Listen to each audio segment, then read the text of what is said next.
माझी माय, जिच्या पावन स्पर्शाने मी धन्य झाले अशी माझी जन्मभूमी भारत माता. मी या दोघींना सर्वप्रथम वंदन करते. आज 15 ऑगस्ट म्हणजे आपला स्वातंत्र्य दिन. रक्ताची होळी आणि बंदुकींच्या गोळ्यांची दिवाळी करून स्वातंत्र्याच्या लढ्यात बलिदान दिलेल्या सर्व वीरांना प्रथम अभिवादन करते.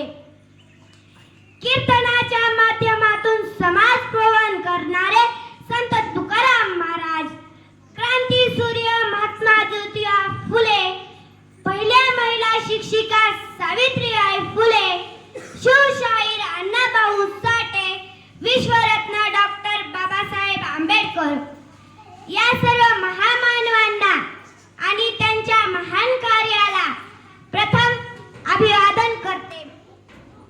आजच्या कार्यक्रमाचे अध्यक्ष, प्रमुख पाहुणे, उपस्थित मान्यवर, परक्यांनाही आपलंसं करतील असे काही शब्द असावे, शब्दांनाही कोडं पडावं असे काही गोड माणसं असावे आणि अशीच गोड माणसं आम्हाला लाभली ते शाळेचे प्रिन्सिपल हंडगे सर.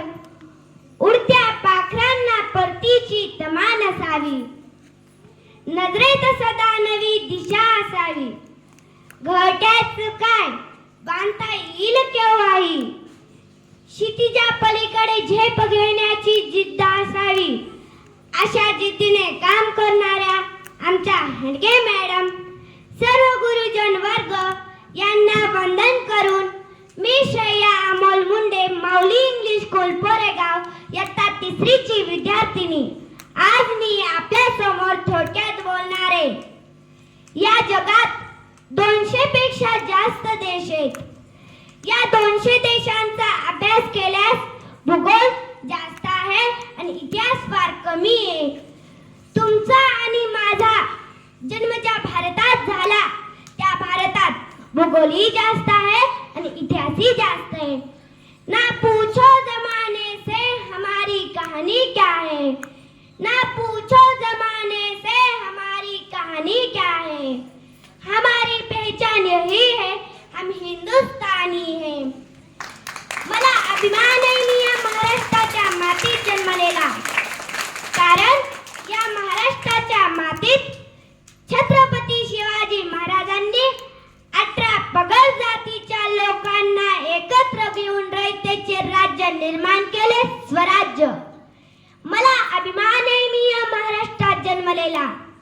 या महाराष्ट्रात चंद्रभागेच्या तीरी 18 पगड जातीचा वैष्णवांचा मेळा जमतो आणि एकाच पांडुरंगाच्या लीन होतो. पण आपली आजची परिस्थिती कशी झाली? कुंपणाने शेत खाल्लं तर त्यात मागायची कुणाला? ज्याच्या पोटात अन्नाचा कण नाही तो जगाचा पोशिंदा कसा?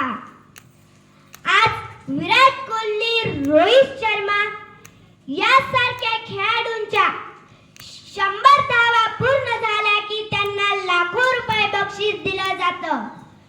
दुःख या गोष्टीचं वाटत नाही. माझ्या शेतकरी बापाच्या या बांधाच्या त्या बांधाला लाखो धावा पूर्ण झाल्या तरी त्याला दुष्काळी अनुदान भेटण्यासाठी चक्राच मारायला लागतात. दुःख या गोष्टीचं वाटतं. आज राजकारणी लोक जाती धर्मात भांडण लावून सत्ता भोगत आहेत.